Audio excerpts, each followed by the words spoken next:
Mesdames et messieurs, bonjour. Après le froid, la pluie et la grisaille, regardez les prévisions météo d'Evelyne Delia qui nous annonce quand même du soleil cet après-midi des Pyrénées aux Alpes et à la Corse avec du vent sur le golfe du Lion.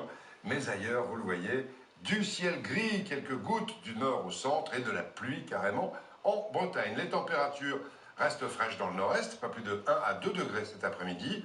5 à Bourges, 6 à Toulouse et Limoges, 8 à Rouen et Marseille, 12 à Cherbourg et Perpignan, jusqu'à 14 degrés à Ajaccio. En tout cas, ça va. En Alsace, je crois que ça vient. À moins 10 degrés ce week-end, des viticulteurs se sont lancés dans des vendanges tardives et vous allez voir glacées du côté de Rouffach dans le Haut-Rhin. Jacques Boivin et Laurence Claude Pierre. Le sol est gelé et pourtant ces ceps de vigne sont encore étonnamment chargées. Si les baies de Gewürztraminer semblent un peu abîmées, c'est qu'elles attendent depuis des mois l'arrivée des vendangeurs. Sur cette parcelle, on va tout récolter. Hein. Il faut tout prendre. On prend tout. La pourriture noble, desséchée. Ça se récolte beaucoup plus rapidement. On n'a pas de tri à faire, c'est la première des choses. Et en plus, on n'a pas de feuilles.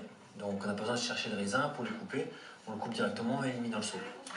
Sur le terroir du Steiner à Pfaffenheim, on parle d'habitude de VT pour vendange tardive. Mais en cette période, ce serait plutôt un VTT comme vendange très tardive. C'est comme si c'était un autre raisin, quelque chose d'un peu sacré là qu'on met dans le seau. Ouais. On dirait du raisin Corinthe. Hein, si on prend un grain comme ça, c'est quelque chose de sensationnel. C'est un plaisir intense. Et donc on se projette déjà dans ce qu'il y aura dans la bouteille. Pour être homologué VT, il faut que le raisin soit particulièrement sucré. Il faut dépasser 16 degrés. Donc là, il titre 17,4.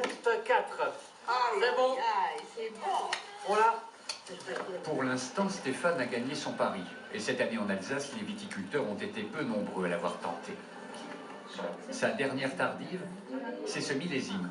Un 2011 d'une grande richesse aromatique, recommandé avec un foie gras, mais s'accommodant parfaitement avec une galette des rois. Ce sera peut-être le nom de cette cuvée très tardive, la cuvée de l'Épiphanie. À propos de récolte, mais d'un tout autre genre, énorme succès. C'est inimaginable au TF1 de Jean-Pierre Pernaut, comme dans un rêve.